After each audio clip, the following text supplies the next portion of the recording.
Hello, everyone. This is Moxie with Squibbler, and today we're going to be focusing on screenwriting and screenplays and plays.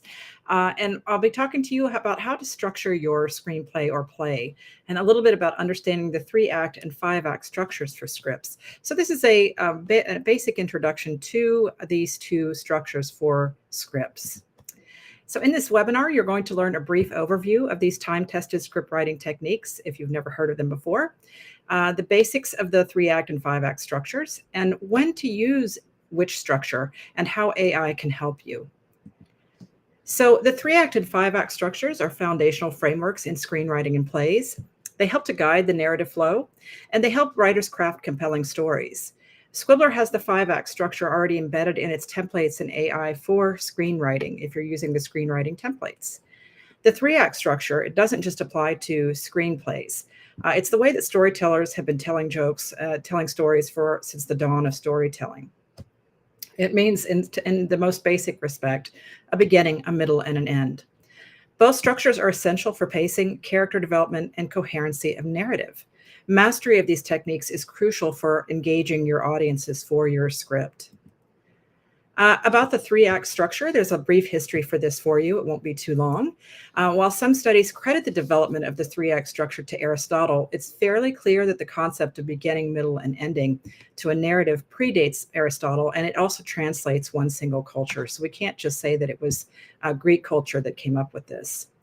Humans like patterns, and storytelling is no exception.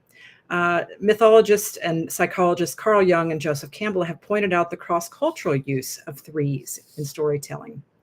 They note that magic tricks often have 3 parts. Jokes have 3 parts. A lot of the times we like those as well. And many fairy tales and fables, the 3 Little Pigs, for example, include this pattern, which is known as threeing. Here are some nuts and bolts about the 3-act structure. Act 1 is the setup, the beginning. The first act introduces your characters, the setting, the time period, and the main conflict, which is also known as the instigating act. This act sets the stage for the narrative and establishes the protagonist's goals for the play or for the script. An example of this scene would be when we meet John Wick for the first of the film of the series, and we find he's living a quiet life, but he's grieving for his deceased wife. Assassins break into his house and steal his car, so he has no choice but to react to the conflict. The second act of the 3-act structure is confrontation. This is in Act 2, where the protagonist faces greater obstacles along the way. This is where the tension and the stakes increase and lead to the climax. So you'll think of it as someone climbing a mountain. In John Wick, the first one, Act 2 sees Wick facing a hit placed on him by a Russian mafia boss that he once worked for. And John Wick is going to encounter many obstacles in his pursuit of vengeance, including many attempts on his life. The third act is the resolution in the 3-act structure. It's the finish.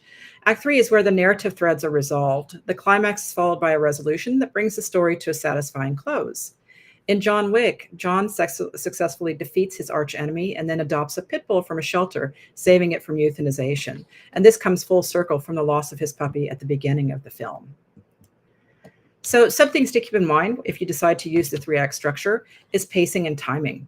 One of the benefits of using the 3-act structure is that pacing is generally balanced in the 3 acts, with the momentum growing to the climax. Each act is going to occupy a defined part of the narrative, and the overall simplicity of this structure helps to maintain an audience engagement with the story. Character development is also useful in the 3-act structure. Each act is going to provide a dedicated space for exploring different facets of the characters, especially the protagonist, allowing their growth and transformation to unfold in a natural and compelling way. By carefully pacing this development, the structure guarantees that the emotional journey of the characters is going to resonate with your viewers or your readers, and it's going to draw them into the narrative on a more personal level. Conflict resolution is also very well developed in the 3-act structure.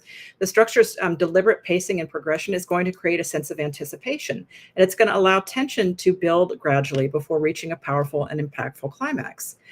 This makes it particularly effective for stories where a definitive resolution is essential, leaving the audience with a sense of closure and fulfillment. It may not work as well for something like horror, where there's a jarring ending. And there isn't a clear resolution sometimes in some horror films. So I thought it might be helpful to include some examples of the three-act structure. So if you're writing a script or a play or a screenplay on this structure, you might want to take a look at either the play or the movie that I'm talking about here in this webinar. The first is Star Wars. George Lucas's movie from 1977 is a classic example of the three-act structure. It has a clear setup, it has a clear conflict, and a conclusion. And the film's pacing and character arcs are perfectly aligned with the three-act structure. So that's a good one to follow if you want to go and look at an example. For plays, Henrik Ibsen's 1879 play A Doll's House also uses the three-act structure and includes only 3 acts. The play is going to explore deep psychological and social themes that are going to lead to a powerful conclusion that was revolutionary for its time. So this is another, if you wanted an example of a play to go read, this might be one that helps you if you're working in the three-act structure for your play.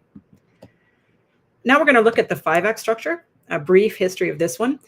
This one does trace its roots to ancient Greek and Roman culture and theater. And then it was later revitalized during the Renaissance by masterful playwrights such as Shakespeare and Marlowe. And in the 5-act structure, you're going to have 5 parts: the exposition, the rising action, the climax, the falling action, and the resolution. And you'll see that the graphic here sort of represents those terms. So we'll take a look at each of the 5 parts. In Act 1 and the exposition or the screenplay, similar to the 3-act structure, the exposition is going to introduce the audience to the world of the story, including the setting, the tone of what you're writing, and the key characters. It's crucial to establish the protagonist's normal life and hint at their desires or conflicts, setting the stage for the central narrative. This is where we get our first sight of the protagonist or protagonists, and we get an idea of who they are and what their behavior is like. This act should also have the inciting incident, which is the pivotal event that's going to disrupt the status quo and propel the protagonist into the main plot, sparking the journey that'll unfold in subsequent acts. And I was thinking for this one, Harry Potter, when we see him at the beginning of the movie, the film, he is living this really sad life with the Weasleys who have unwillingly adopted him. You know, we get an idea of what his day-to-day life is like, and it's not good. Act 2 is the rising action. So in Act 2 of a screenplay or play, the rising action is going to focus on the protagonist's journey as they face a series of building challenges and obstacles. This act is going to deepen that central conflict with the protagonist making critical decisions that are going to drive the plot forward, while also exploring subplots and character development. Tension and stakes should continually increase. You want to keep building on that tension for your reader or your viewer. And it's going to lead to a climactic moment where the protagonist faces their most significant challenge, setting the stage for the final act. And so we see in the rising action in Act 2 when Harry is starting on his journey in school and learning about the world of magic and more about his mother and father who have passed away. Act 3 is the climax of the 5-act structure. In Act 3 of a screenplay or play, the climax is going to deliver the most intense and crucial moment of the story, where the protagonist confronts their greatest challenge or enemy. This act is going to bring together all the plot threads and character arcs, leading to a decisive confrontation that determines the outcome of the narrative. The climax should be emotionally charged and provide a clear resolution, ultimately revealing the consequences of the protagonist's choices and actions throughout the story. And as we know in the first Harry Potter movie, this is going to be Harry Potter facing off with the villain. In Act 4, you have the falling action of the 5-act structure. The falling action begins to resolve the story's main conflict, showing the aftermath of the climax. This act is going to focus on the consequences of the protagonist's actions as loose ends are tied up and any remaining subplots are concluded. It serves to calm the narrative tension, guiding the story towards a more satisfying resolution and providing the audience with a sense of closure. And this is after Harry has defeated the villain and he's getting more information about Voldemort and what is going on with Voldemort's background. Finally, the last part of the 5-act structure is the resolution. And this is going to bring the story to a close by fully resolving the main conflict and providing finality to the characters' journeys. This act should reflect on the changes that have occurred, offering insight into how the protagonist and other key characters have evolved as a result of their experiences. We do like to see how people have changed and what they've learned from their trials. The resolution ties up any remaining loose ends, and it's going to leave the audience with a clear understanding of the story's outcome and its broader implications. And now at the end of the first Harry Potter movie, we're going to see that Harry has found a place where he and his friends fit in, but he also learns that the challenge from, or the danger from Voldemort has not fully been vanquished. So in using the 5-act structure, there are some things to remember. This is really beneficial if you are using complex narratives in your writing. It's ideal for stories that require a detailed exploration of themes. Perhaps you have more than one theme you want to explore. You might have more than one character you want to develop, and you might have an intricate plot, such as that as we see in Harry Potter or Game of Thrones. The 5-act structure does allow for deeper layers of storytelling, and it pairs the plot with stronger character growth, as viewers can watch the characters face the ordeals from within the structure. The 5-act structure also allows for more complex character arcs, giving time for characters to evolve, face challenges, and reach resolutions. We're interested in seeing how people are going to react and learn from challenges that we might never face ourselves. And I have this little image of a knight here. Most of us are not going to go and fight a dragon, but we like the idea of a human vanquishing some kind of fantasy creature like that. And we want to see how people react in those situations. Another thing that you can do with the 5-act structure is in theme exploration. It's really suited to plays or films that are going to explore deep philosophical or social themes, as it gives more time and space needed to delve into these topics. The structure also enables a gradual buildup of tension and a more layered narrative, giving the audience ample opportunity to engage with and reflect on underlying messages throughout the progression of the story. Some examples of the 5-act structure, if you're planning on using this one and you want to go read. So for a play, I've chosen Hamlet because it's so well known, it's time tested, it's still performed. The play does use the 5-act structure to a brilliantly crafted degree. It's the quintessential example of a 5-act structure for a play, and each act is going to explore plot, themes, and character journey. The play is going to successfully build to that climax where Hamlet is going to learn who has murdered his father, and it's going to end with a tragic, dramatic resolution. For film, Peter Shaffer's screenplay for Amadeus, the 1984 film, it also brilliantly employs the 5-act structure. It's going to delve into the complex relationship between Mozart and Salieri. Each act is going to keep building tension and deepening the characters' motives. So if you're planning to use the 5-act structure for a screenplay, this might be a good one to go back and watch. So a little bit of comparison between the two structures if you're trying to decide which one to use. In pacing, the 3-act structure is going to be a little more fast-paced. It's going to be ideal for action-driven narratives that maybe don't spend as much time on character arcs. I always think of Jason Statham movies when I think of the 3-act structure. The 5-act structure allows for more gradual buildup and exploration of themes. So one thing that writers can ask themselves before they decide which structure they want to use is what you hope to accomplish in the genre that you're writing. Another thing is in the character arcs. Both support character development, but the 5-act, as I said earlier, is going to offer more space for intricate character arcs, especially with dramas. It also adds more space for character arcs for multiple characters, because sometimes you may have more than one protagonist. So I was thinking of the film Avatar, where there are multiple characters with multiple complex storylines. So you'll want probably to use the 5-act structure for a more complex character arc. In terms of flexibility, the 3-act structure is often used in action films and for simpler narratives, while the 5-act structure is more suited to plays and films or series, TV series or film series with multiple subplots. The 3-act structure's straightforward progression is going to align well with the fast-paced, high-energy sequences that we see in action films, where the 5-act structure is going to allow for greater complexity and interweaving of storylines, making it ideal for narratives that are going to require more intricate plotting and character arcs. A few tips, if you're thinking about using one of these structures, is that you want to choose the right structure to meet the goals of your story. What are you trying to accomplish? It's also important that you learn to master the basics, and we will have upcoming webinars on this. When you're looking at what the foundational elements of each structure are, the climax, the resolution, how can you best write these?